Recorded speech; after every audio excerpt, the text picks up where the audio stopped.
Оросын Mabelson брендийн хүүхдийн тавилгын нүд гэл болон гламур шин загварын иж бүртлээ танилцуулж байна. Энэхүү болор шигтгэхтэй гоёмсог орон диван болохоос гадна шургуулгатай мөн 2 дэрийг бэлэг болгон өгнө. Шигтгэхтэй шилэн номын тавиур, шургуулга, бичгийн ширээ, гоо сайхны гэрэлтэй ширээ болон сандал, 1 хаалгатай хувцсны шүүгээ, 2 хаалгатай толтой хувцсны шүүгээ, 3 хаалгатай гоёмсог зурагтай хувцсны шүүгээ зэргээс бүрдэнэ. Энэхүү ич бүртлэн өсвөр насны загварлаг охидын хэрэгцээт бүх зүйлсийг багтаасан бөгөөд тавилгын гадна тал нь сайн чанарын будгаар хийсэн 5D гоёмсог силбэр зурагтай.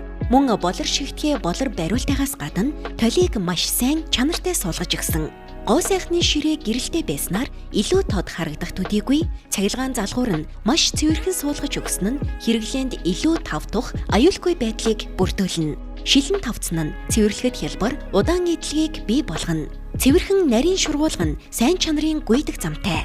Гламур иж бүртлэн охидын хамгийн тансаг загварын иж бүртэл юм. Бичгийн ширээний шургуулгануудын гүйдэг зам нь 80 мянган удаагийн давтамжийг даах чадвартайгаас гадна 25 кг хүртэлх зүйлсийг даах чадвартай сайн чанарын материалаар хийгдсэн. Гламур загвар нь таны охидын мөрөөдлийн орон зайг бий болгоно. Монгол дахь албан ёсны борлуулагч Next Mabel